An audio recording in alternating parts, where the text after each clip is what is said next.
오늘 말씀의 제목은 행복한 부부, 가정의 달을 맞이하면서 가정을 이루는 가장 근본적인 핵심을 이루는 그러한 것이 아내와 남편입니다.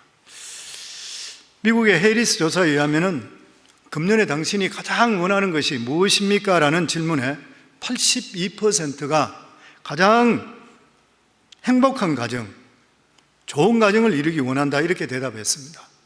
나머지 18%는 돈을 많이 벌기 원한다.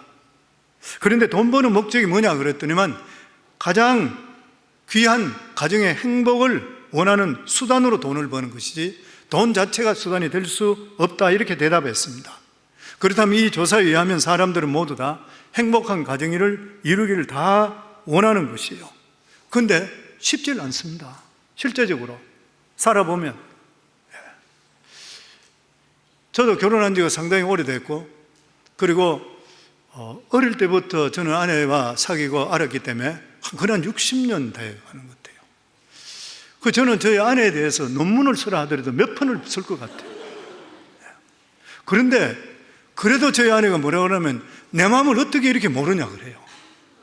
참 신기한 일이에요. 죽을 때까지 모르겠어요, 보면. 결코 쉽지 않습니다. 그래서 오늘 여기 제가 말씀을 전하는 것은 하나님의 성경에 있는 말씀을 전하는 것이지 목회자이기 때문에 완벽하다고 전하는 것은 결코 아닌 것이죠. 완벽한 부분은 이 세상에 없습니다. 하나님이 기뻐하시는 과정을 이루어 나가는 것 뿐인 것이요, 보면. 하나님께서 이 세상에 직접 세운 것은 아담과 하와 가정, 그리고 삼위일체 하나님께 예배드리는 교회입니다. 딱 두 가지밖에 없는 것이죠. 그렇기 때문에 사단은 끊임없이 가정과 교회를 공격합니다. 파괴시키는 거죠.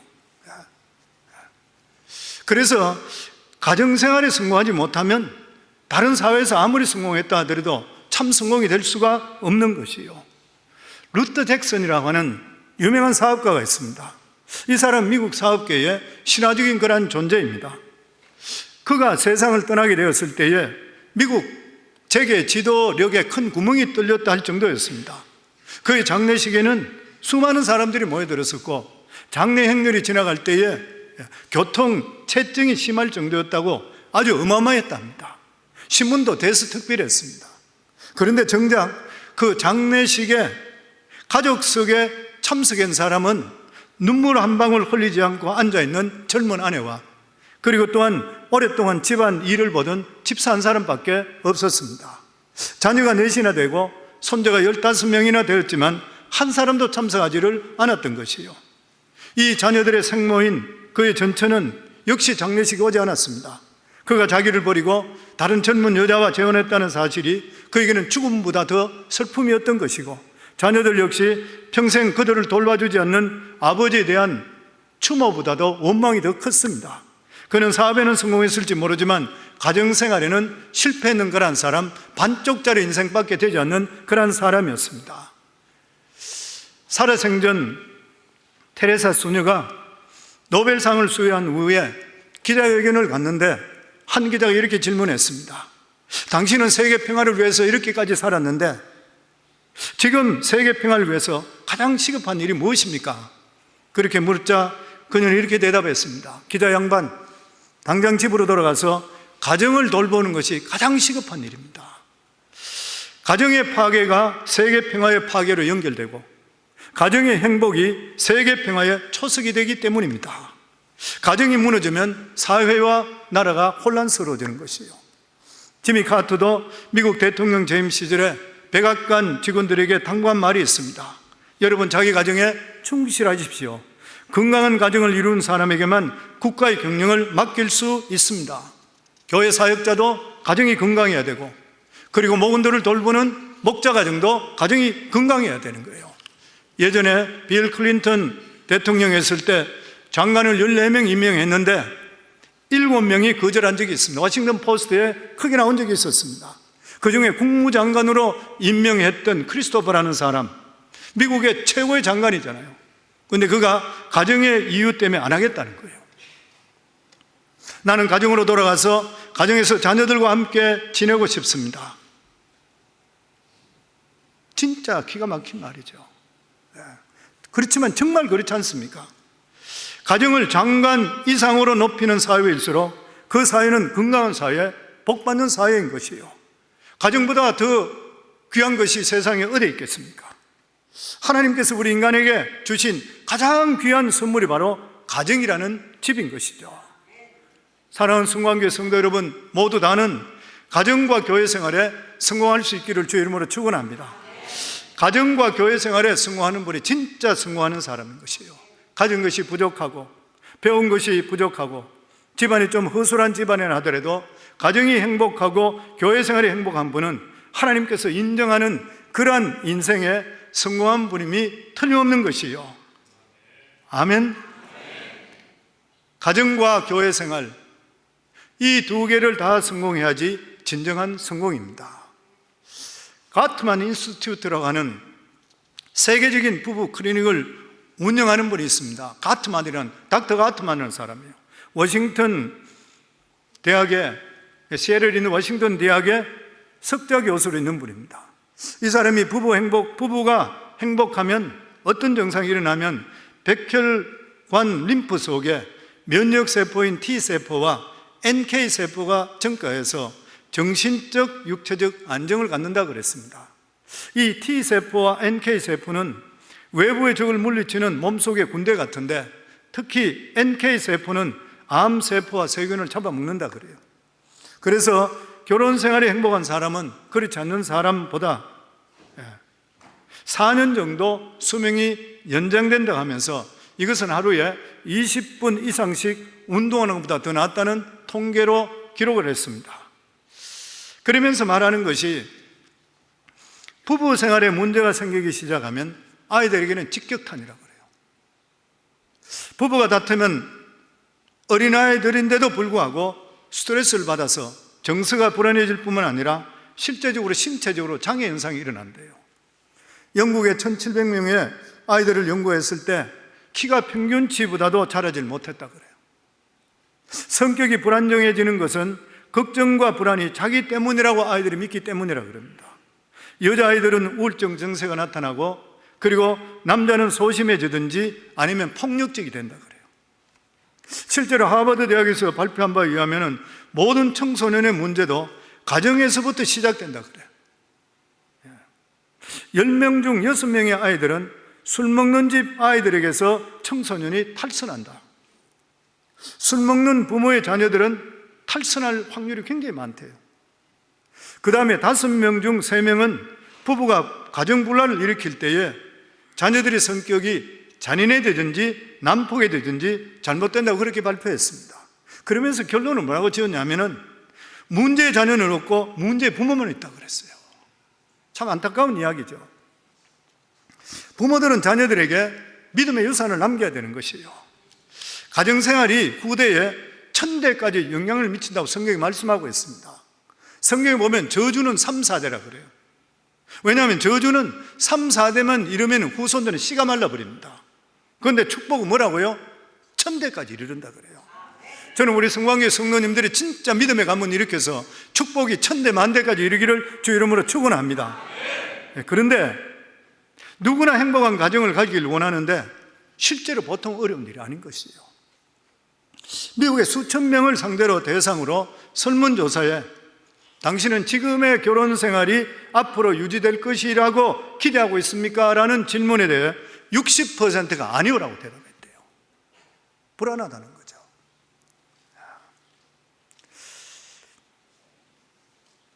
한국의 2025년 현재의 한국의 이혼율은 OECD 국가 중에 9번째랍니다. 미국이 10번째예요. 미국보다 더 많이 이혼하고 있어요. 아시아 전체적에서는 한국의 첫 번째라 그럽니다. 이혼율이.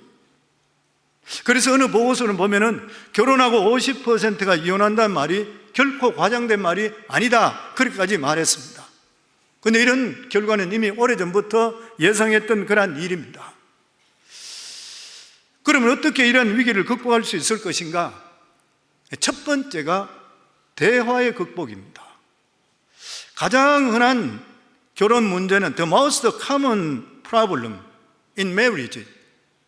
가장 흔한 메리지의 문제가 뭐냐면은 의사소통 부족, 재정적 불일치, 파이낸셜 스트레스, 그리고 또한 친밀감의 감소, 외도, 자녀 교육 등에 있다 그럽니다. 근데 그 첫 번째가 뭐냐 하면은 poor communication, 대화 부족이라는 것이죠. 한 가정의 가족 간의 대화는 몸의 신경과 같다 그러죠. 건강한 신경을 가진 사람은 건강한 생활을 할 수 있게 되는 것이죠. 남편과 아내가 서로 말이 통하고, 그리고 부모와 자녀 간에 서로 말이 통하는 것, 아주 건강한 것이죠. 가족끼리 서로 마음과 말이 통하지 않게 되면 신경마비가 오니까 마비 증상이 일어나는 것이요. 신경마비가 되면 어떻게 돼요? 중풍병이 일어나게 됩니다. 오늘날 주변에 보면 중풍 맞은 가정이 수도 없이 많이 있다 그래요. 가정은 가정인데 대화가 안 되는 것이에요, 보면. 근데 실제적으로 대화의 단절이 언제부터 왔냐 하면은 아담 할아버지 때입니다. 아담 때죠. 아담이 하나님께서 아내를 선물로 주는데도 불구하고 그 첫 가정을 무침하게 파괴됐습니다. 그 원인 중에 하나가 아내와 커뮤니케이션이 없었다 그러죠. 한 가정의 머리 된 아담은 자기 아내를 잘 돌보지 않았기 때문에 무관심했던 그러한 결과 하와가 마귀하고 대화를 했던 거예요. 하나님께 금하신 선악과를 따먹음을 통해 죄가 들어오게 되었던 것입니다. 부부간의 대화가 없으면 마귀가 틈타는 것이에요. 어느 연구소에 의하면 남자는 하루에 2만 5천 마디 말하고 여자는 3만 마디 말한다. 물론 사람마다 틀리겠죠. 어떤 사람은 10마디도 안 하는 사람도 있겠지만 일반적으로 2만 5천, 3만. 그런데 누군가에게 그 말을 해야 되는데 상대가 부부가 아니면 문제가 된다는 거예요. 마귀가 틈탄다는 것입니다. 옛날에 우리 교회에서 기적의 대화 학교라는 것을 한 적이 있었습니다. 그때 강사분이 이야기를 이렇게 이야기했습니다. 한국에 요즘 젊은 부인들이 탈선하는 것이 컴퓨터 채팅에 많은 부분을 차지하고 있다고 그랬어요. 남편 아닌 다른 남자와 채팅으로 많은 대화를 나눠주니까 자기도 모르는 속에 빠져들어서 탈선해버렸대요. 아무리 가까운 사이라도 대화하지 않으면 관계가 소원해지는 것입니다. 하나님과 관계도 대화로 기도하지 않게 되면 신앙에 의심이 오게 되고 하나님을 떠나게 되는 것이에요. 부부간에도 마찬가지로 끊임없는 대화가 가정 회복의 가장 첩경입니다. 한국 부부의 일주일 평균 대화 시간이 37분이라 그래요. 하루로 따지면 5분밖에 안 된다 그래요. 부부간의 대화가 닫혀 있으면 불행해집니다. 왜냐하면 사람은 혼자 살 수 없어요. 누군가와 대화를 나눠야 되는 것입니다. 남편이 피곤하다 하더라도 부인이 대화를 들어줘야 돼요. 부부간의 믿음으로 살면 실제적으로 끊임없이 대화가 이어지게 되어 있습니다. 그런데 부부간의 대화를 하는 만큼 더 중요한 것은 없는 거 모르는 사람 아무도 없어요. 진짜 대화하고 싶어요. 성도님 가정들 그렇죠? 진짜 대화하고 싶잖아요. 누구나 하기 싫어 안 하는가요? 근데 어떻게 해야 되는지, 말만 했다가 하면 싸우든지, 공통점으로 하나를 마련하지를 잘 못하는 거예요. 힘든 일인 것이죠. 잘 안 되니까 안 하는 거예요, 보면은. 어떤 사람들은 소식을 옆집 아저씨한테 듣든지 아줌마한테 듣잖아요. 부부간의 일을. 대화가 서로 없어서 그래. 하고 싶은데 안 돼. 대화의 문을 여는 방법이 있는 것인가? 상대를 살리는 말부터 먼저 해야 됩니다. 살리는 말. 말에는 두 가지 종류가 있죠. 그렇죠?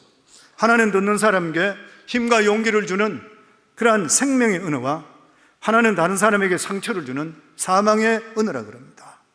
언어학회 통계에 의하면 사람이 하루에 주고받는 말 가운데 긍정적인 언어는 3마디에서 5마디에 불과하지만 부정적인 것은 9배나 많은 28개 가까이 된대요. 말하는 자체가. 가만히 들어보면 그래요. 생명의 언어 중에는 특별히 부부간의 대화에 칭찬이 열려야 됩니다. 나도 칭찬 받고 싶어요.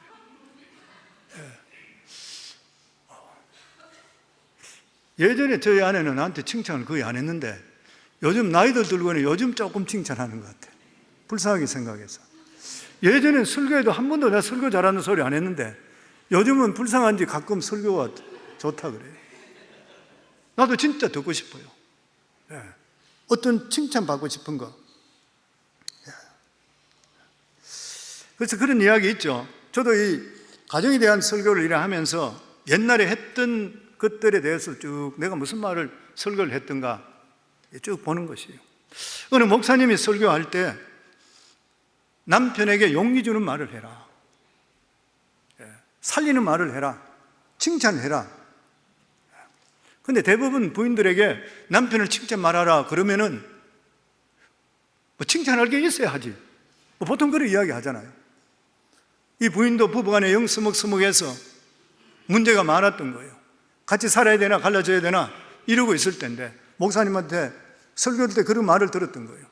그래서 어느 날은 집에서 저녁에 음식을 만들면서 목사님이 남편을 칭찬하라 했는데 지금까지 서로 대면 말도 안 하고 살았는데 내가 무슨 말을 할까 이랬는데 남편이 퇴근하고 와서 샤워실에 들어가서 샤워하고 나왔는데 얼굴이 뻘거독도한 게 남자답고 젊어 보이는 게 좋아 보이더래. 그래서 부엌에 있으면서 자기 남편 보고 아직 그래도 매력이 있네 이 한마디 했대요. 남자 얼굴이 확 피는 거예요. 그리고 음식을 먹는데 된장국을 내놨는데 이때까지 한 번도 밥 먹으면서 맛있단 말 안 했는데 된장이 이렇게 맛있네.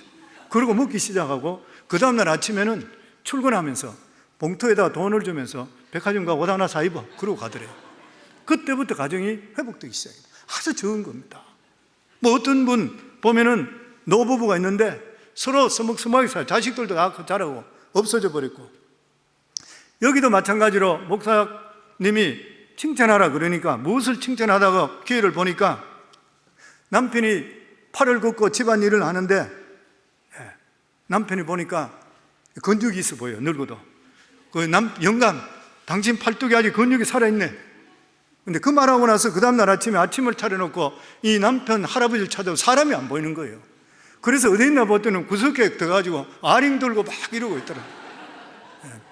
이 사람이 그렇다는 거예요. 모두가 보면은 늘 핀찬만 받고 살아온 남편은 아내의 칭찬 한마디에 기분이 좋아서 아내가 보여주기 위해서 운동을 열심히 하는 거예요. 이 가정은 아내의 칭찬으로 인해서 하나가 되었습니다. 화목하게 되는 것이요. 그렇기 때문에 부부간에 뭘 이야기할 게 있냐? 대화를 어떻게 하냐? 칭찬 한번 해보세요. 얼굴이 완전히 피죠. 자녀도 똑같습니다. 자녀도 똑같아요. 자녀들에게도 이야기할 때에 너 참 이쁘구나. 너 참 괜찮구나. 내 아들이 진짜 괜찮구나. 그리고 딸 보고 너 괜찮구나. 지나가면서 한번 탁 던져보면은 애들이 바뀌기 시작합니다. 왜 그러냐면 인정받는다 생각이 때문에 그래요. 우리 인생은 누구한테 끊임없이 인정받고 살고 싶어요. 그리고 상대를 이해하려고 노력해야 됩니다. 이해하려고 노력해야 돼요. 부부간에 서로 이해하지 않으려고 그러면은 감정의 상처가 생겨요. 이해한다는 말은 우리가 잘 알고 있는 영어로 understand라고 그래요. understand. 말 그대로잖아요. under, 아래에 선단 말이에요. 들을 자세를 가지고 있다는 거. 이게 이해란 말이잖아요. 내 입장에서는 상대편을 이해하기가 어려워요. 상대편 입장으로 내려오는 것이에요. 그러니까 상대편이 무슨 이야기를 하더라도 반응을 보여줄 수 있어야 됩니다. 이거 우리가 많이 부족해요. 부족한데 그런 반응을 보여야 돼요. 아내가 무슨 이야기하면 아하, 이렇게 아 그렇구나 뭐 이렇게 너무 제스처를 쳐서는 곤란하겠지만 그래도 듣는 신용을 하고 그리고 반응을 보여줘야 된대요. 지난번에 우리 교회에 수년 전입니다. 우리 교회 집회를 했던 목사님이 그런 이야기예요. 부부간에 평생에 좋은 관계를 가지려면 구나를 잘해야 된다 그래요. 이게 무슨 말이냐면은 이야기만 하면 아 그렇구나 아 이렇구나 이 자꾸만 뭐라 그러죠? 반응을 보여주고 상대편에게 동의하는 걸 보여줘야 된대요. 아주 비밀을 이야기하는데도 반응들이 이래가지고 우리 따라 한번 할까요? 아하, 어허, 구나. 그러면 그 가정은 아무 이상 없어진대.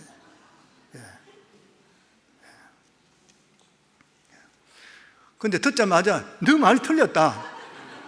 대부분 남자들이 그리 말 이야기해요. 뭐 이야기하는 것 같으면 판단해버려 그냥. 자기 편 좀 들어달라고 하는데 자기 편 드는 것이 아니고 그래 말하니 네 틀렸잖아, 그게 말이 되나, 이런 식의 이야기면 그때부터 대화가 끊어지는 거예요. 좀 말이 안 되더라도 입 다물고 그냥 있으면 돼.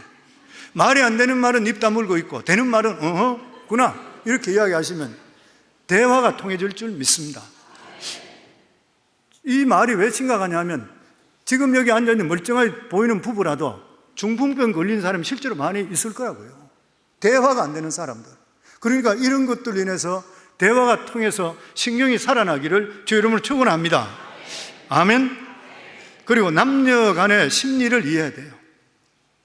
남자는 세상의 명예와 지위를 먹으며 살지만 아내는 남편의 사랑을 먹습니다. 제가 저희 아내한테 물어봤어요. 만약에 아내로서 남편에게 가장 듣고 싶은 말이 뭐냐, 저희 설교하면서 물었던 거예요. 그러니까 수고해서 사랑해, 그 말 듣고 싶다 그래. 모든 아내들이 항상 듣고 싶은 것이 남편이 인정해 주는 것과 사랑해, 그 말 듣고 싶다는 거예요.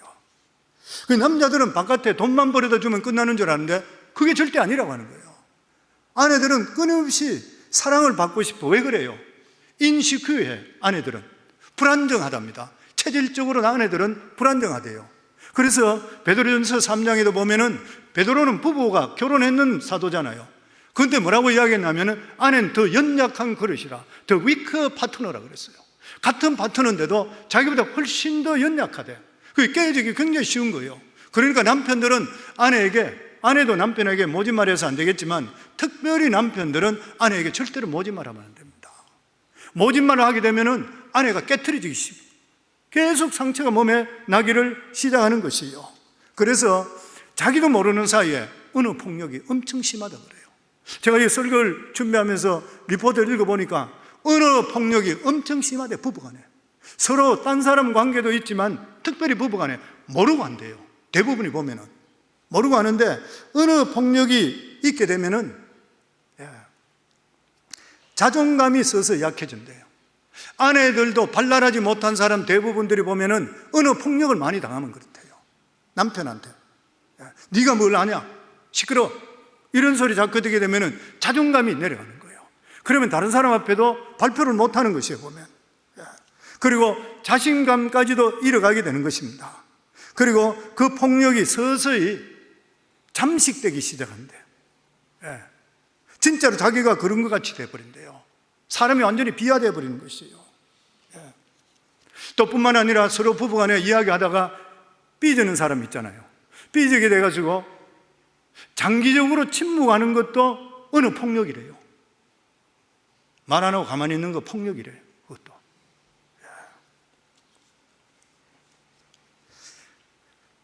사랑하는 귀한 아내잖아요. 하나님이 주신 선물들. 얼마나 귀한 일인지 모르는 그런 일입니다. 약하다는 것을 남편들은 항상 생각하고 아내를 정말 이해할 수가 있어야 돼요. 그래서 어릴 때 결혼했는 사람들은 부부간에 많이 싸우고 아내의 연약함을 잘 모른대요. 그런데 나이가 들어서 결혼하게 될 때는 귀하게 생각하는 경우가 많다고 해요. 그리고 또 서로 간이 다르다는 것을 인정하라. 다르다고 인정하는 것 중에서 가장 많이 보는 책이 화성에서 온 남자와 금성에서 온 여자. 존 그레이 박사가 가정 문제에 대해서 10여 년 동안 연구하고 세미나, 강연, 상담 끝에 썼는 책. 많은 분들이 읽어봤을 것이에요. 화성에서 온 남자는 화성에서 오고 여자는 금성에서 왔어. 본질적으로 다른 사람이 만났는데 첫눈에 반해버렸던 거예요. 그래 사랑했는 거예요. 한참 좋을 때는 다른 것이 매력입니다. 다르기 때문에 좋습니다.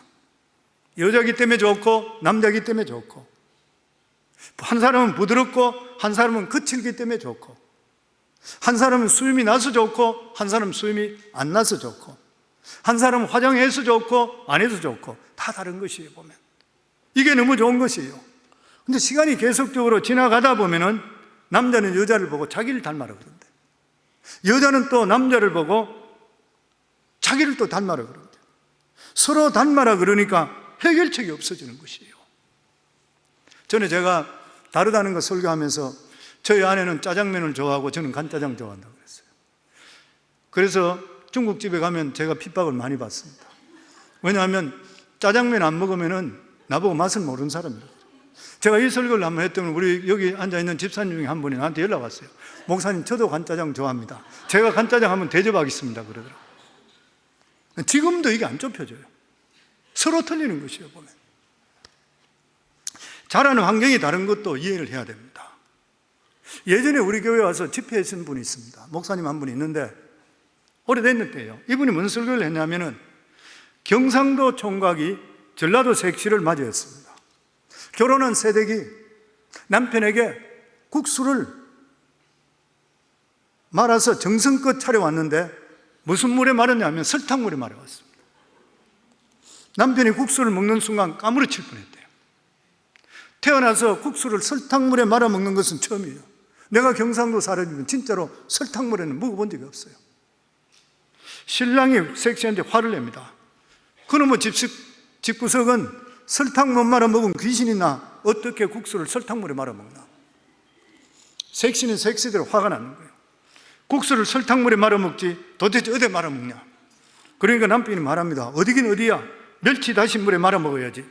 그러니까 부인이 이야기를, 다시기는 뭘 다셔, 그 집안은 멸치 목 말아 죽은 귀신이 있는 모이지, 이렇게 맞부딪혔던 거예요.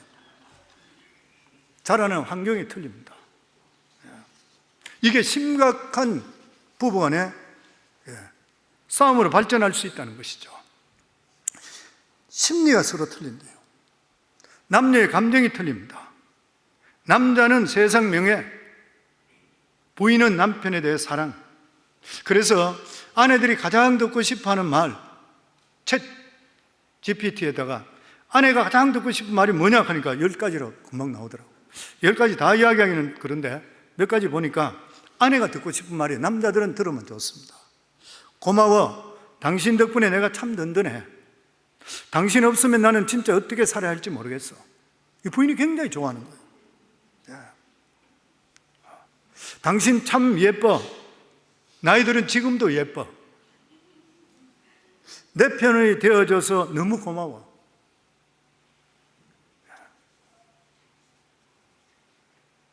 당신이 내 인생 최고의 선물이야. 아내들이 그렇게 듣고 싶은 거래요. 남편이 가장 듣고 싶은 말 10가지가 뭐냐면은, 당신 덕분에 우리가 여기에 이렇게 살아. 진짜 아내가 들으면 힘이 되죠. 남편이 들으면 더 힘이 되죠. 당신이 있어서 나는 참 행복해. 당신 없으면 나는 안 돼. 남편이 듣고 싶은 말 중에, 당신 요즘 더 멋져졌어. 그리고 나서, 내 남편이라 참 자랑스러워. 이래 말해야 되지, 내가 시집을 잘못 왔지, 뭐 이런 말 하면 되는 거죠.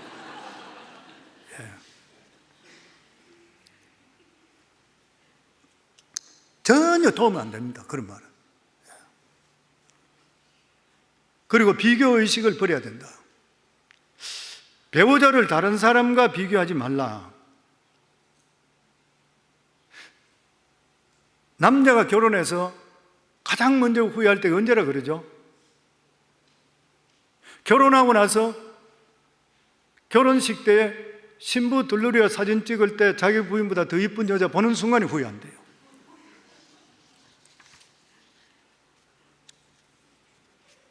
여자들은 프로포즈 받을 때에 다이아로 받을 때 받는 순간에 더 큰 거 주는 사람하고 할 건데 이런 생각하고 후회한다 그래요. 물론 뭐 우스개를 하는 말이겠습니다만, 결국 남자든 여자든 후회 감정이 삭드는 진짜 이유는 배우자와 다른 사람을 비교하기 때문이라고 그래요. 그래서 심리학자 칼 융은 이런 말을 했습니다. 모든 사람의 의식 중에는 끊임없는 비교의식이 헤엄을 치고 있다. 이 비교의식만 버릴 수 있다면 우리 사회의 범죄와 자살, 우울증 같은 고질적인 병폐들을 쉽게 고칠 수 있을 것이라. 비교하면 불행해집니다. 남의 떡이 더 커 보이지만 실제로 들어가 보면 그게 그건 것이요. 우리 한번 복창할까요?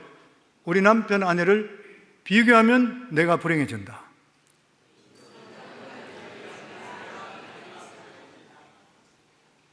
비교만 하면 불행해집니다. 불행하게 작정하는 분은 남편, 아내를 딴 사람과 비교하세요. 무조건 하나님께 주셨다고 감사하기를 주의 이름으로 축원합니다. 그리고 무엇보다도 나이가 들면 들수록 서로 불쌍하게 여기셔야 돼요. 부부요라는 민요에 나오는 그러한 가사죠. 우리 같이 한번 읽도록 하겠습니다.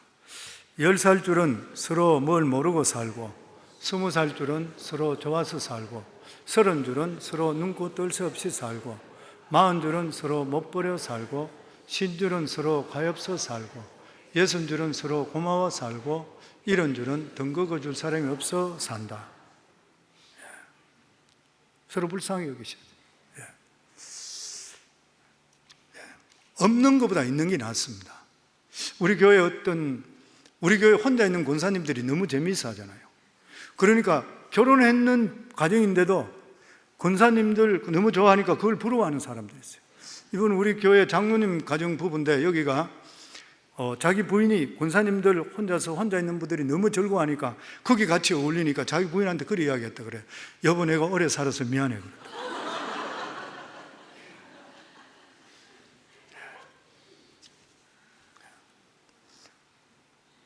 없는 것보다 있는 게 좋습니다.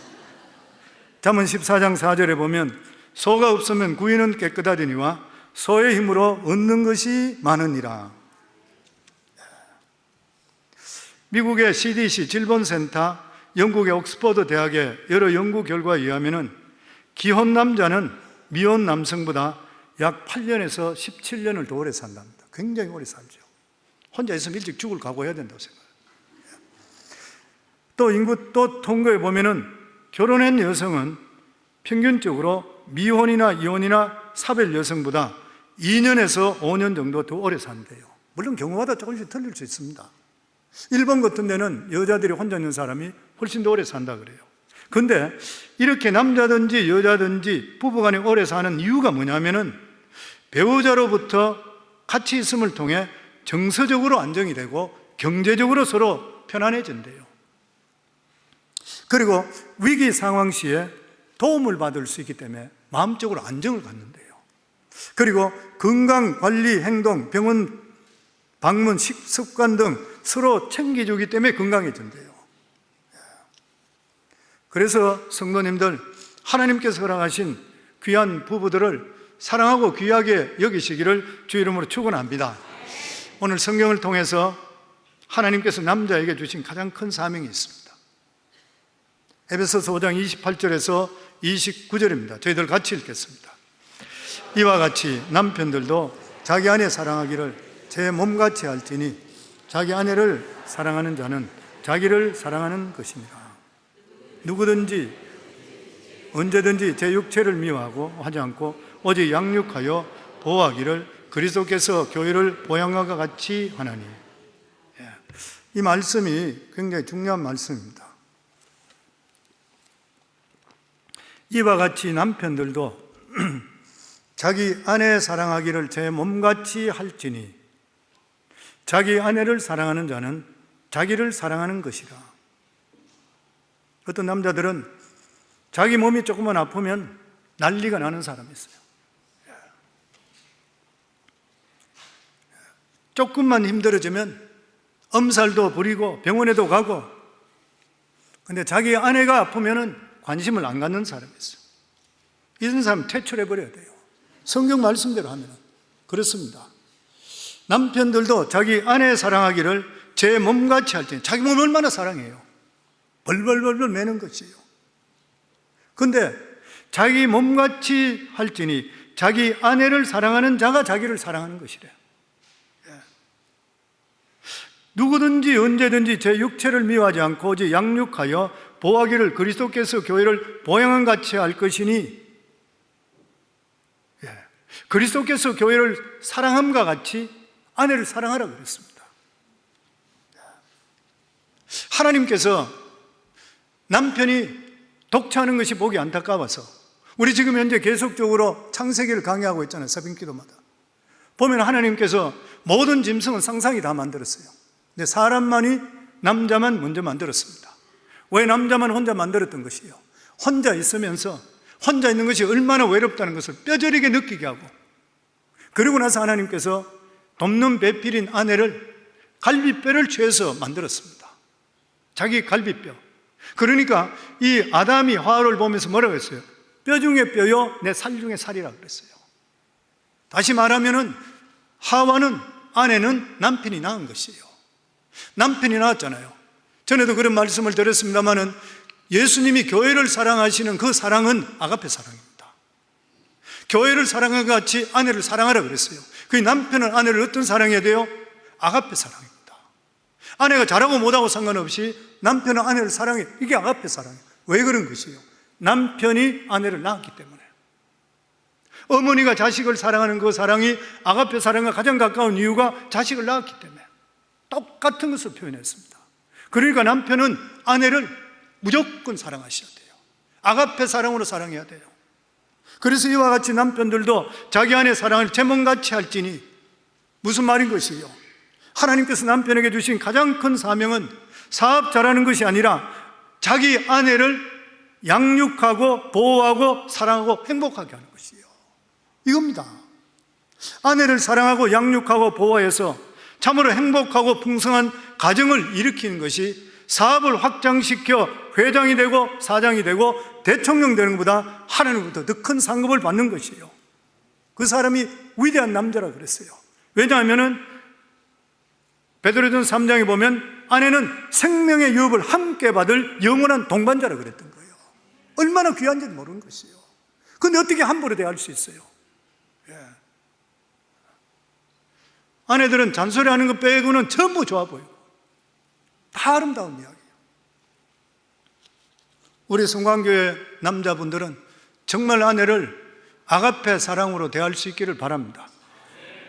마음이 좀 덜 가더라도 명령이니까. 네.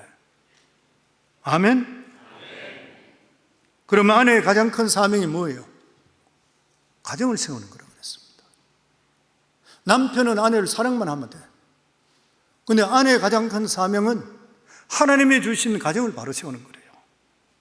성경에는 여자가 집을 세운다 그랬어요. 이 말은 가정을 일으키는 사가 남자가 아니라 여자라는 거예요. 그래서 남편은 여자 잘못 나누면 남자가 망하는 사람입니다. 잠언 14장 1절에 보면 무릇 지혜로운 여인은 그 집을 세우되 미련한 여인은 자기 손으로 그것을 흐느니라. 남자는 집을 짓고 건물을 짓죠. 여자는 가정을 만드는 것이에요. 가정은 여자가 만드는 것입니다. 탈무드를 보면은 여자는 남자의 집이라고 그랬어요. 여자는 남자의 집인데 여자가 지혜롭지 못하고 잘못하면 남자가 집을 안다고 벌벌벌 바깥으로 매는 거예요. 아내가 좋은 가정을 만들면 남자는 평생 좋은 가정에서 행복하게 살아가는 거예요. 잠언 12장 4절에 보면 어진 여인은 지아비의 면류관이나 욕을 끼치는 여인은 그 지아비로 뼈가 썩음같이 하느니라. 뼈가 썩으면 얼마나 아프겠어요. 이 말할 수 없는 고통인 거예요. 명심보감에도 보면 어진 여인은 남편을 귀하게 만들지만 악한 여인은 남편을 천하게 만든다 그래요. 어진 여인은 남편을 자존심을 절대 상하게 해서 안 된다 그래요. 남자는 자존심 때문에 삽니다. 남자는 하나님의 형상과 모형으로 제일 먼저 지음받은 것이 아담이잖아요. 그렇기 때문에 이 남자는 하나님과 마찬가지로 존경받기를 원해요. 그래서 에베소서 오늘 읽은 말씀에 보면 그러나 너희가 각각 자기 아내 사랑하기를 자신같이 하고, 남편한테 하는 말이죠. 아내도 자기 남편을 존경하라 그랬어요. 남편 보고는 아내를 사랑하라 그랬고 아내는 자기 남편을 존경하라. 존경을 헬라어 원어에는 포비아라 그래요. 이 뜻이 뭐냐면 두려워하고 경외심을 갖고 존중하라. 남편은 아내로부터 존경받기를 원하는 것이에요. 그래서 그런 말이 있죠. 이 세상의 모든 짐승들은 순놈들이 기가 막히게 잘생겼습니다. 공작을 보더라도 순놈이 멋져요. 암놈은 별 볼 일 없어 보면. 꽁도 마찬가지고 사자도 보면 순놈은 털이 막 나고 암놈은 그래요. 그게 뭐냐면 순놈이 위험을 보여주는 거예요. 근데 사람만은 안 그렇대요. 남자만은 그게 안 나타나는 거예요.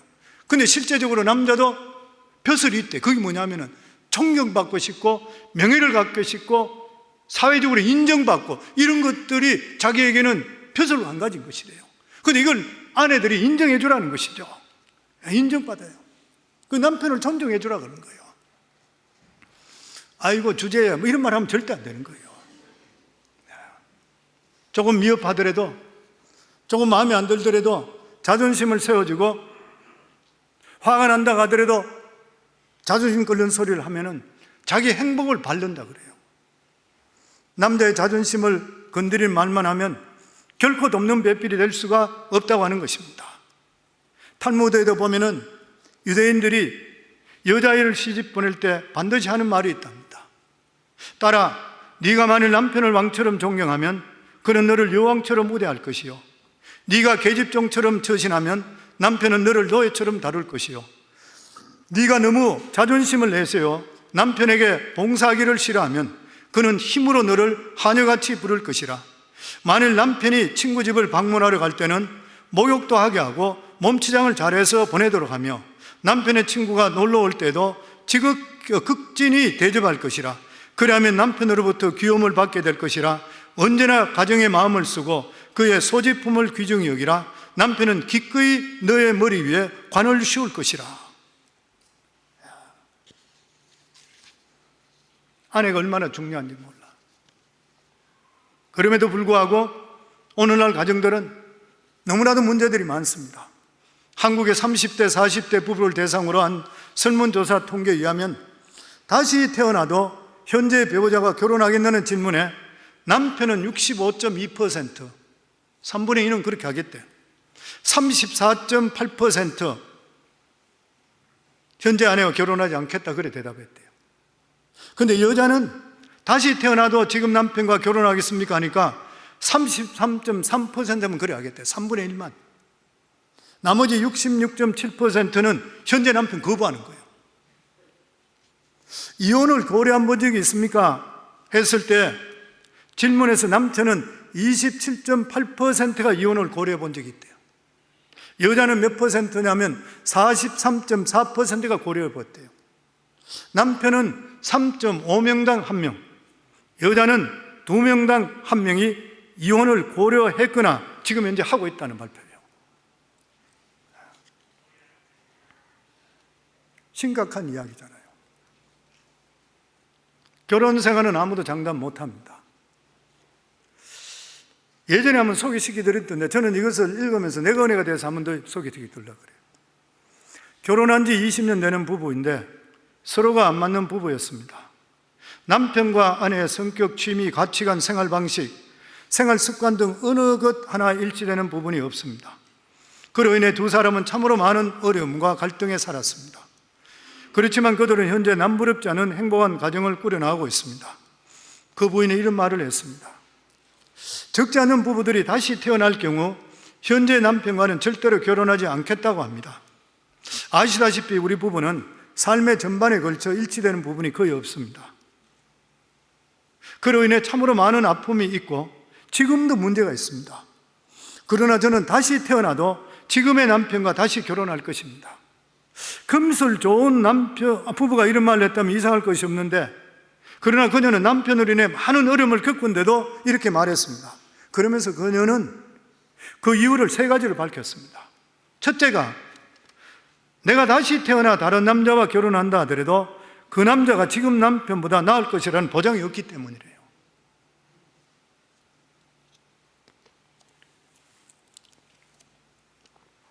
제가 남편에게 못마땅하게 생각하는 적이 많지만 남편에게 장점도 많습니다. 성격이 서로 판이한 저로 인해 남편도 속상하는 일이 많았을 것입니다. 그런데도 남편은 무던히 잘 참아주었습니다. 또 결혼 이후 지금까지 남편은 매사에 변함없이 성실했습니다. 다시 태어나 지금의 남편보다 못한 남자와 일평생 살아간다는 생각만 해도 끔찍했습니다. 두 번째가 사랑하는 제 아이들 때문입니다. 저는 제 남편과 사이에 태어난 2 아이를 정말 사랑합니다. 이 아이들과 바꿀 수 있는 것이라고는 세상에 아무것도 없습니다. 만약 제가 다시 태어나 다른 남자와 결혼한다면 그것은 지금의 2 아이를 포기하는 것을 의미합니다. 그것은 저로서 절대로 받아들일 수 없습니다.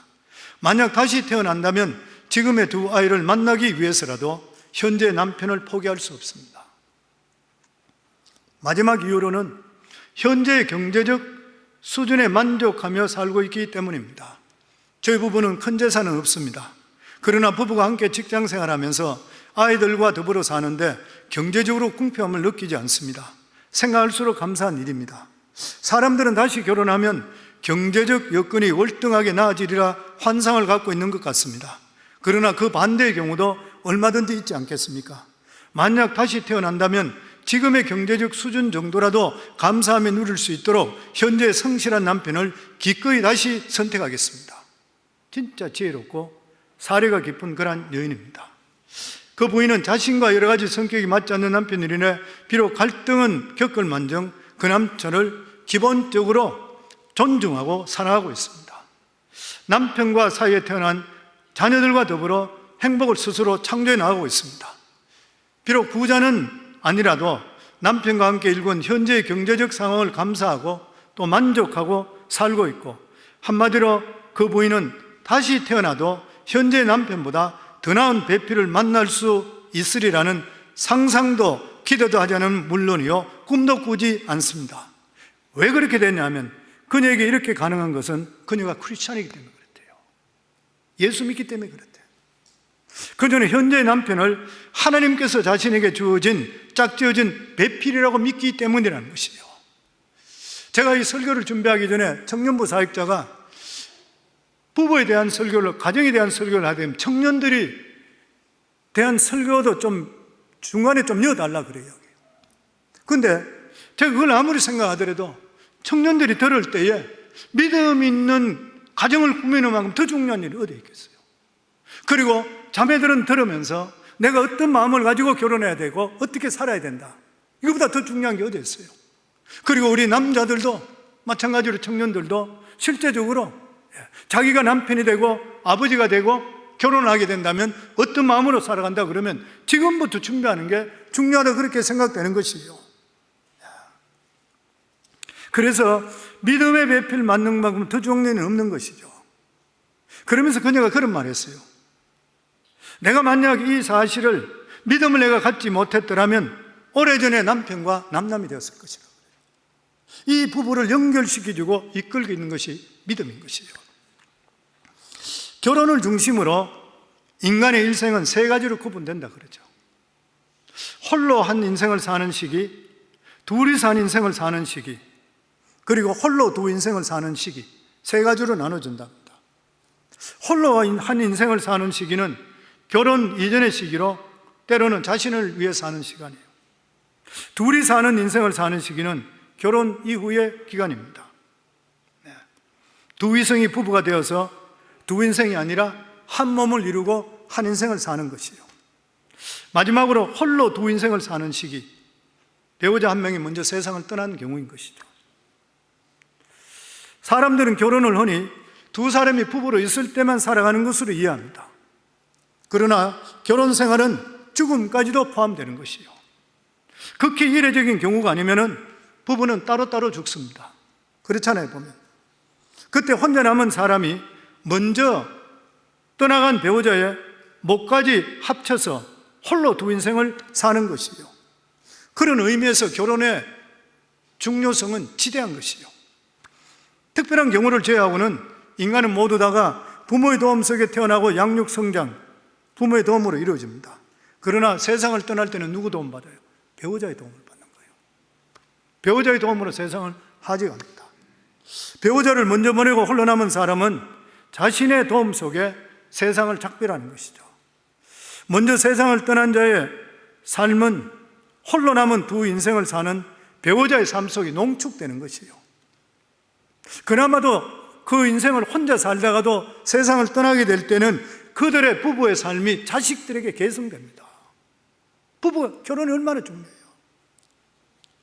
남편도 아내도 세상을 떠나기는 매한가지만 그들의 뜻과 을은 단절 없이 계속되는 것이에요. 이것은 결혼만이 안겨주는 소중한 선물이에요. 결혼만이 안겨줄 수 있잖아요. 이것이 사실이라면 어떻게 부부간에 서로 사랑하지 않고 살 수 있겠는가요? 신혼뿐만 아니라 시간이 흐르면 흐를수록 사랑이 더욱더 깊어지는 것은 당연한 일인 거예요. 서로 불쌍하게 여기시고 서로 귀하게 여겨지는 것은 당연한 일인 것이잖아요. 누가 될지 모르지만 먼 훗날 혼자 남게 될 때에 기꺼이 홀로 두 인생을 살아갈 수 있도록 상대편을 내 몸같이 사랑하는 것 당연한 일이 아닌가요? 이게 얼마나 귀한 일인 것인가요? 자신들의 올바른 을과 뜻이 자식들에게 계승되고 그 을과 뜻 터대 위에 자식들의 바른 삶이 구축되게 될 때에 자신들이 바로하고 올바른 삶을 추구해 나간 것을 자녀들이 봤을 때 그 삶을 똑같이 추구하게 되는 것이요, 이러한 아름다운 부부가 되기 위해 성경은 무엇보다도 이러한 집을 세우는 자가 누구냐면 아내라고 그러는 거예요. 그만큼 아내가 중요한 것이에요. 이렇게 경외하는 아내, 그래서 하나님을 경외하는 가정만큼 더 귀한 것은 없는 것입니다. 우리 마지막으로 시편 128편 1절에 4절 같이 읽도록 하겠습니다. 여호와를 경외하며 그의 길을 걷는 자마다 복이 있도다. 내가 내 손이 수고한 대로 먹을 것이라. 내가 복되고 형통하리로다. 내 집 안방에 있는 내 아내는 결실한 포도나무 같으며 내 식탁에 둘러앉은 자식들은 어린 감람나무 같으리로다. 여호와를 경외하는 자는 이같이 복을 얻으리로다. 아멘이 아닙니까? 진짜 아멘이죠. 여호와를 경외하며 그의 길을 걷는 자마다 복이 있도다. 어떤 복이냐? 내가 내 손이 수고한 대로 먹을 것이라. 내가 복되고 형통하리로다. 내 집 안방에 있는 내 아내는 결실한 포도나무 같으며 내 식탁에 둘러앉은 자식들은 어린 감람나무 같으리로다. 여호와를 경외하는 자는 이같이 복을 얻으리로다. 신앙이 회복되면 가정이 회복됩니다. 아멘. 하나님만 바라보면 부부관계는 회복됩니다. 주례할 때 항상 하는 말인데, 부부는 마주보는 것이 아니라 같은 방향을 본다고 그러죠. 마주보면은 처음에 보았던 그 좋던 것이 눈에 콩깍지가 벗어지면은 안 좋은 것들이 보이기 시작해요. 나이가 들면 주름살도 보이고 에이지 스팟들도 드러나고 추한 모습들이 보이잖아요, 보면. 그런데 믿는 사람들은 십자가 바라보는 거예요. 앞을 바라보셔야 돼요. 십자가. 두 사람이 똑같이 바라봐야 돼요. 십자가를 바라보면 바라볼수록, 십자가 쪽으로 가면 갈수록 두 사람 가까워지게 되어 있습니다. 아까 여기 했던 이 여자분도 마찬가지로 내가 하나님을 몰랐더라면 우리 부부가 실제적으로 지금까지 올 수 있다는 걸 장담할 수 없다는 거예요. 그런 사람이 얼마나 많겠습니까? 하나님께 짝지어진 것이라 믿고 있기 때문인 것이요. 그렇기 때문에 우리 인생의 가장 중요한 것은 주님을 호주로 삼는 가정인 줄을 믿습니다. 살아가는 모든 삶의 기준을 성경이 될 줄을 믿습니다. 우리가 아무리 내 마음대로 잘하려 해도 안 될 때 있지만 하나님께서 함께 하신다면 하나님께 중재자가 되어주시어 가정을 화목하게 만들어줄 줄을 믿습니다. 가정을 가정 행복하게 하는 가장 중요한 요소는 하나님인 줄을 믿습니다. 사회는 계속적으로 변화되고 바뀐다 하더라도 우리가 오직 변하지 않는 분은 여호와 우리 하나님 아버지인 줄을 믿습니다. 이 하나님 아버지를 가정의 주인으로 모셔드리고 부부 사이에 모셔드리고 말씀대로 살아갈 때, 기본으로 돌아갈 때 복된 가정을 이룰 줄을 믿습니다. 저는 우리 성광교회 성도님들 가정 모두 다가 정말 행복한 부부, 우리 교회에서 항상 토요일 날 서로 간에 인사하라 했듯이 우리 교회 성도님 가정은 믿음의 가문, 그리고 와싱턴 전체에서 저 집안 그러면 행복명가, 너무 기가 막힌 말이잖아요. 저 집안이면 틀림없다, 믿음으로도 틀림없고 가정적으로도 행복하다, 이게 소문날 수 있는, 그래서 정말 우리가 언젠가 이 세상 떠나가 주님 앞에 설 때에 내가 돈 아무리 많이 벌었다, 회장이 됐다, 사장이 됐다, 하나님 앞에 아무 필요 없습니다. 대통령이 됐다, 필요 없어요. 하나님께 너에게 준 배필 어떻게 했나? 하나님께 너에게 맡겨준 남편 얼마나 네가 보필했냐? 어떻게 했느냐? 여기에 따라 하나님께서 상급이 있는 줄 믿고 우리 성광교회는 남편이나 아내나 모두 다 하나님으로부터 인정받을 수 있는 복된 그러한 참 믿음의 가문, 행복망을 일으키기를 주의 이름으로 축원합니다.